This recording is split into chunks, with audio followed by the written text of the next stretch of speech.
பொதுவாக ஆண்குறி வந்து ஒரு தனித்தன்மையான ஒரு உறுப்பு. இது வந்து பார்த்திங்கன்னா எல்லா ஆண்களுக்கும் இருக்குது, எல்லா ஆண் விலங்குகளுக்கும் இருக்குது. ஏன் மனிதனுக்கு மட்டும் இது ஏன் ஒரு தனிப்பட்ட ஒரு உறுப்புன்னு நம்ம சொல்கிறோம்னு கேட்டிங்கன்னா, அவனுடைய உடல் எடை வளர்ச்சி இந்த விகிதாச்சார அடிப்படையில் ஏறத்தாழ 27லிருந்து 30% பெரியதாகி காணப்பட்ட ஒரு உறுப்பு வந்து பார்த்திங்கன்னா இந்த ஆண்குறியை தான் நம்ம சொல்லுவோம். இது எந்த விலங்குக்குமே அப்படியே வந்து அடிப்படையில் வந்து கிடையாது.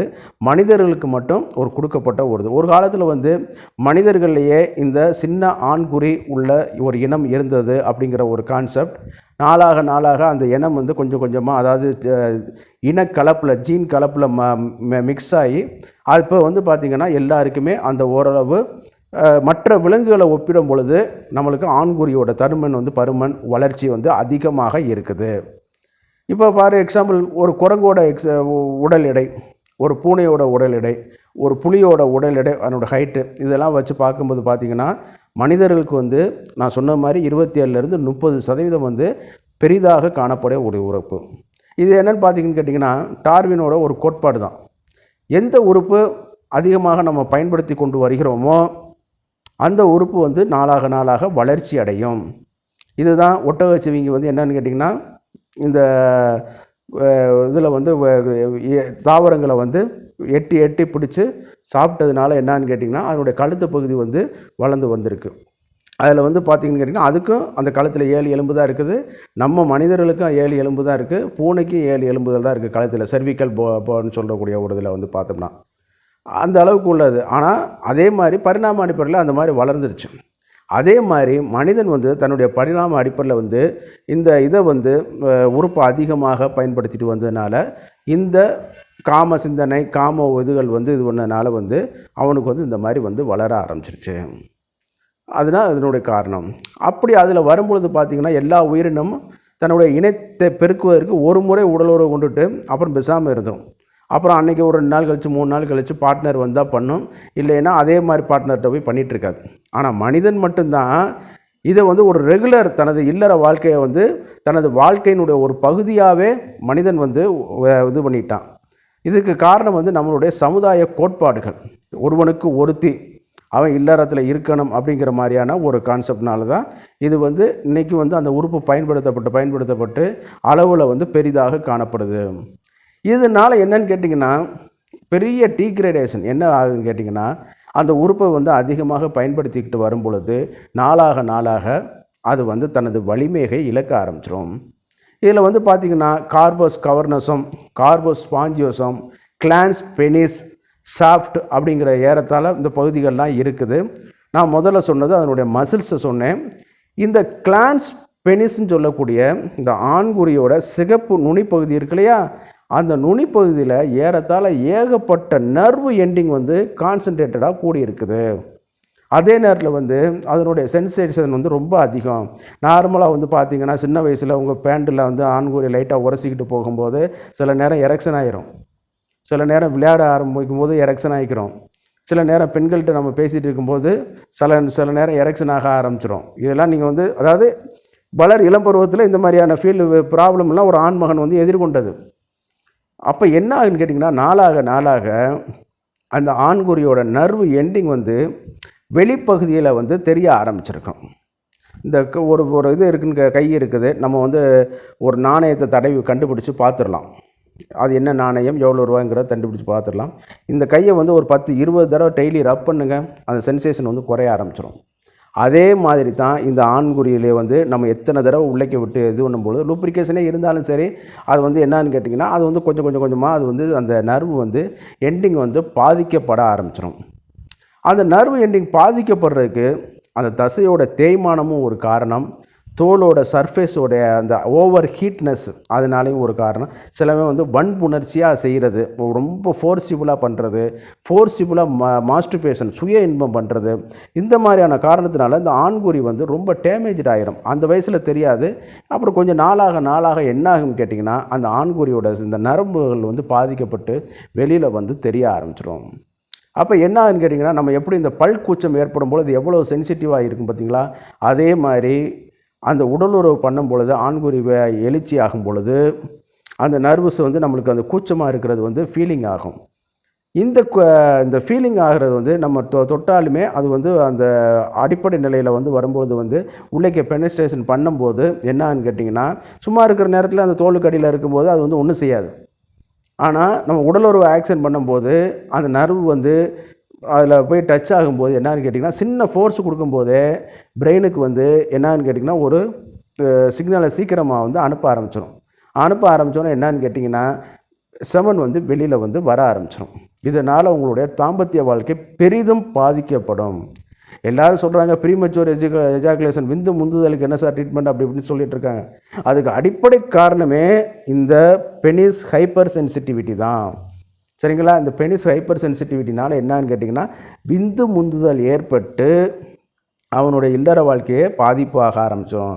சரி, இது மட்டும்தான் நான் அப்படின்னு கேட்டிங்கன்னா, இது மட்டும் கிடையாது. அடுத்து வந்து பார்க்கும்போது அந்த ஆண்குறியோட நார்மலான ஒரு தண்டு அமைப்பு வந்து பார்த்திங்கன்னா, அந்த இதில் இதாகிட்டு என்னன்னு கேட்டிங்கன்னா, உள்ளே வந்து சுருங்கி போயிருக்கும். எப்படி அயன் பண்ணாத கிளாத் வந்து சுருங்கி போயிருக்கு பார்த்தீங்களா, அந்த மாதிரி வந்து உள்ளே வந்து சுருங்கி போயிட்டே இருக்கும். இந்த கண்டிஷனுக்கு வந்து ஆட்பட்டுரும். அடுத்து வந்து பார்த்திங்கன்னா, அந்த மூடு வந்து குறைய என்னான்னு கேட்டிங்கன்னா, அந்த எழுச்சித்தன்மையே இல்லாமல் போயிடும். கொஞ்ச நாள் சென்று சுத்தரவா ஃபீஸ் போன மாதிரி ஆயிரும். இதற்கு எல்லாம் அடிப்படையான காரணம் வந்து இந்த ஆண்குறியோட கூச்சம். பொதுவாக வந்து பார்த்திங்கன்னா, இந்த ஆண்களுக்கு வந்து கேர் பண்ணிக்கிறதுக்கு உலகத்தில் இதே கிடையாது. சின்ன வயசில் வந்து அவன் படிக்கிறான், வேலைக்கு போயிடறான், குடும்ப பாரத்தை சுமக்கிறான், அப்புறம் மனைவி குழந்தைகள் அப்படிங்கிற மாதிரியான ஒரு சூழ்நிலைக்கு தள்ளப்படுறான். அப்போ என்னான்னு கேட்டிங்கன்னா, அப்படியே வந்து என்னான்னு கேட்டிங்கன்னா, அவனுடைய மிச்ச உறுப்புகளை வேணால் அவன் பார்த்துட்ருக்கலாம். ஆனால் இதில் வந்து அவன் வந்து மறந்து என்னான்னு கேட்டிங்கன்னா, கவனிக்க மறந்து அதில் கான்சன்ட்ரேட் பண்ணுறதுக்கு இதாகிட்டு என்னான்னு கேட்டிங்கன்னா, நாளாக இந்த பாதிப்பில் வந்து இதாகிடுது. அதனால என்னான்னு கேட்டிங்கன்னா, பொதுவாக வந்து இந்த இதுக்கு வந்து நிறைய பேர் கான்சன்ட்ரேஷன் கொடுங்க, நிறைய கவனிப்பை கொடுங்க. செக்ஸுவல் லைஃப்பில் வந்து இது பண்ணுங்கள். அதுவும் கண், பல், மூக்கு, வாய், உதடு மாதிரி, இருதயம் மாதிரி, நுரையீரல் மாதிரி ஆண்குறியும் ஒரு உறுப்பு. அதில் யாருமே நீங்கள் கான்சன்ட்ரேட் பண்ண மாட்டேங்கிறீங்கிறது எனக்கு தெரிய மாட்டேங்குது. வேதனையாக தான் இருக்குது. இதே இது ஒரு பெண்ணுக்கு ஒரு பாதிப்பாக இருக்குது, அதிகமாக வெள்ளைப்படுது, டாக்டர்கிட்ட கொண்டு போகிறாங்க, கைனகாலஜிஸ்ட்டு. ஒரு காலத்தில் கைனகாலஜிஸ்ட் வந்து ஆண்கள் தான் இருந்தாங்க. இன்றைக்கி வந்து என்னன்னு கேட்டிங்கன்னா, அந்த டிபார்ட்மெண்ட் வந்து எவ்வளவு வளர்ச்சி அடைஞ்சிருக்கு பார்த்தீங்களா? அதாவது ஒரு சிட்டியில் கைனகாலஜிஸ்ட் இல்லாத டாக்டர்ஸே நமக்கு கிடையாது, ஹாஸ்பிட்டல்களே கிடையாது. அந்த அளவுக்கு மாவட்டம் தோறும் இருக்குது, அதுக்கப்புறம் தாலுகா தோறும் இருக்குது.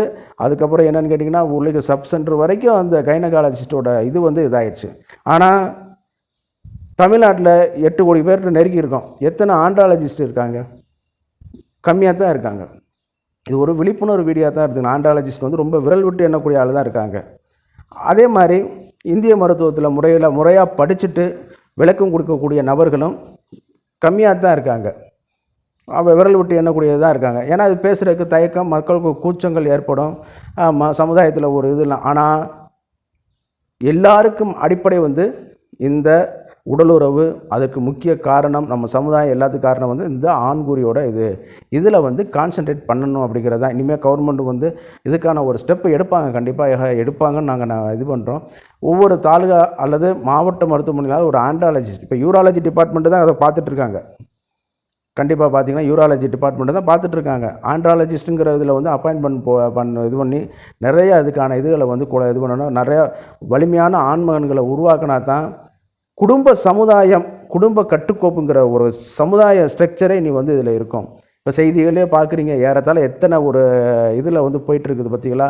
கள்ளத்தொடர்பு, கள்ளக்காதல்கள், இதெல்லாம் வந்து பார்த்திங்கன்னா இந்த இதனால தான். அப்போ இதெல்லாம் ஒரு கட்டமைப்புக்கு கொண்டு வரணும், குடும்ப கட்டமைப்புக்கு கொண்டு வரணும், ஒரு வலிமையான சமுதாயத்தை உருவாக்கணும்னு கேட்டிங்கன்னா, அதுக்கு இந்த ஆண்ட்ராலஜிஸ்ட், அதே மாதிரி இந்த செக்ஸுவல் இது பண்ணக்கூடிய மருத்துவர்களுடைய எண்ணிக்கை வந்து அதிகமாக இருக்கிறதா தான் ஒரு சமுதாயமாகவே நல்லபடியாக வளரும். சரி வாங்க, ரொம்ப வளவலன்னு பேசிகிட்டு இருக்கக்கூடியது. அதில் வந்து பார்த்திங்கன்னா, சரி இதுக்கு என்ன சார் தீர்வு அப்படின்னு பார்த்தோம்னு கேட்டிங்கன்னா, பொதுவாக நரம்புகள் வெளியில் தெரிவதற்கு எல்லாமே ஒரு அடிப்படையான ஒரு இது வந்து பார்த்திங்கன்னு கேட்டிங்கன்னா, அந்த இடத்துல ஒரு கொழுப்புத்தன்மை குறைவு, அது புரதச்சத்து. இது நம்ம இந்திய மருத்துவத்தில் நம்ம எப்படி சொல்லுவோம்னு கேட்டிங்கன்னா, ரத்த விரணத்தோடு நம்ம வந்து ஒப்பிட்டு நம்ம பார்க்கலாம். ஒரு ஃபயர் இன்ஜுரி ஆகும் பொழுது அந்த இடத்துல வந்து என்னென்னு கேட்டிங்கன்னா, நர்வு எண்டிங்லாம் வெளியில் தெரியாகி டேமேஜ்டு ஆக ஆரம்பிச்சிடும். மிச்ச நரம்பு எண்ணெய்களான்னு கேட்டிங்கன்னா லேசாக வரும்போது பாதிக்கப்படும்போது எரிச்சல் தன்மை இந்த மாதிரியான இதில் வந்து அதிகமாக பண்ணி கொடுக்க வைக்கும். அப்போ அதுக்கு வந்து சிம்பிளான ட்ரீட்மெண்ட் வந்து நம்ம என்ன பண்ணுறோம், நெய், இந்த பசுவினுடைய நெய் இருக்கு இல்லையா, நல்லா வந்து கொஞ்சம் பட்டர் வாங்கிக்கிறங்க, அல்லது நாட்டு பசுமாடுடைய பால் கிடச்சின்னா அதை வாங்கி நெய்யாக எடுத்துக்கிறங்க. இல்லைன்னா நல்ல பிராண்டாக உள்ள நெய்யாக வாங்கிக்கிட்டு அந்த நெய்யில் வந்து பல மருத்துவ குணங்கள் வந்து இருக்குது. ஆமாம், அந்த மருத்துவ குணங்கள் வந்து இருக்குது. அந்த மருத்துவ குணங்களில் வந்து பார்த்திங்கன்னா இந்த நரம்பு பாதிப்புகளை சரி செய்யக்கூடிய ஒரு மறைமுக ஆற்றலும் அதில் இருக்குது. அதனால் இதை வந்து நம்ம வந்து நெய்யை வந்து பசுவினோட நெய்யை வந்து அதில் அப்ளை பண்ணிட்டு வரும்போது ஆண்குறியோட அந்த நர்வு எண்டிங் வந்து பழையபடி வந்து அது சரி பண்ணிக்கிறக்கூடிய ஒரு வாய்ப்புகள் இருக்கும். அதே நேரத்தில் வந்து சில மெட்டபாலிக் டிசார்டர், சர்க்கரையாதிகள், இன்ஃபெக்ஷன், பேலனைட்டிஸ், பீமோசிஸு இந்த மாதிரியான இதெல்லாம் இருந்துச்சுன்னு கேட்டிங்கன்னா அதுக்கான ட்ரீட்மெண்ட்டை நீங்கள் எடுத்துக்கிட்டு இதை வந்து இது பண்ணிகிட்டே வந்துட்டு இருந்தீங்கன்னா நாளாக இந்த இது வந்து உழைத்தோன்னே நீங்கள் போட்டுட்டு நாளைக்கு குணமாகும்னு கேட்டிங்கன்னா இந்த செக்ஸுவல் இதில் வரும்போது அந்த மாதிரி திங்கிங்லேயே போகாதீங்க. இன்றைக்கி போட்டோமா நாளைக்கே ரிசல்ட் கிடைக்குமான்னு போகாதீங்க. காய்ச்சல் தலைவலிக்கு வேணால் நீங்கள் அதை எதிர்பார்க்கலாம் மொழியே. இதுக்கு வந்து ஸ்லோவாக தான், ஏன்னா சாதாரணமாக இல்லை, பிட்யூட்ரி கிளாண்டில் இருந்து இதில் வந்து வேலைக்கு கொண்டு வரணும். சரியா? அந்த அளவுக்கு உள்ளதில் வந்து நீங்கள் அந்த நெய்யை அப்ளை பண்ணிவிட்டு கொஞ்சம் மசாஜ் மாதிரி ஜென்டிலான மசாஜ் போட்டு அதை போட்டு காம்பை உருவுற மாதிரி உருவிடக்கூடாது. ஜென்டிலான மசாஜ் மட்டும் பண்ணிக்கிட்டே இருந்தீங்கன்னா அதில் வந்து உங்களுக்கு வந்து இந்த ஆண்குறி கூச்சம் வந்து குறைய ஆரம்பிக்கும். அதே நேரத்தில் வந்து பாதாம் ஆயில் இருக்கும். இந்த பாதாம் ஆயிலையும் நீங்கள் அப்ளை பண்ணால் இந்த ஆண்குறி வந்து கூச்சம் இதை வந்து குறைஞ்சிரும். இதை மட்டும் கொஞ்சம் ரெகுலராக நீங்கள் பண்ணிகிட்டே வாங்க. இது வந்து உங்களுக்கு வந்து பின்னால் வரக்கூடிய விந்து முந்துதல், ஆண்குறி ரொம்ப சுருங்கி போகிறது, டோட்டலாக ஃபியூஸ் அடிக்கிற சூழ்நிலை, இது எல்லாத்தையும் இது வந்து சரி பண்ணி கொடுக்க வைக்கும். சரி, நிகழ்ச்சியோட இறுதி பகுதிக்கு வந்துட்டோம். நம்ம நிகழ்ச்சி உங்களுக்கு பிடிச்சிருந்துன்னு கேட்டிங்கன்னா லைக் பண்ணி, ஷேர் பண்ணி, சப்ஸ்கிரைப் பண்ணி ஆதரவு கொடுங்க. நம்ம இதில் வந்து சூப்பர் தேங்க்ஸ்னு ஆப்ஷனுங்க வந்து எனேபிள்ட் ஆகிருக்கு மானிட்டைசேஷனில். அதை வந்து நீங்கள் இப்போ பண்ணுவதன் மூலமாக சூப்பர் தேங்க்ஸை நீங்கள் வாங்கிக்கிறது மூலமாக வந்து கொடுக்குறது மூலமாக வந்து எங்களுக்கு வந்து ஒரு உதவியாக இருக்கும். நான் உங்கள் டாக்டர் குமார். மீண்டும் ஒரு நிகழ்ச்சியில் சந்திக்கும் வரை நன்றி கூறி விடைபெறுகிறேன். நன்றி, வணக்கம்.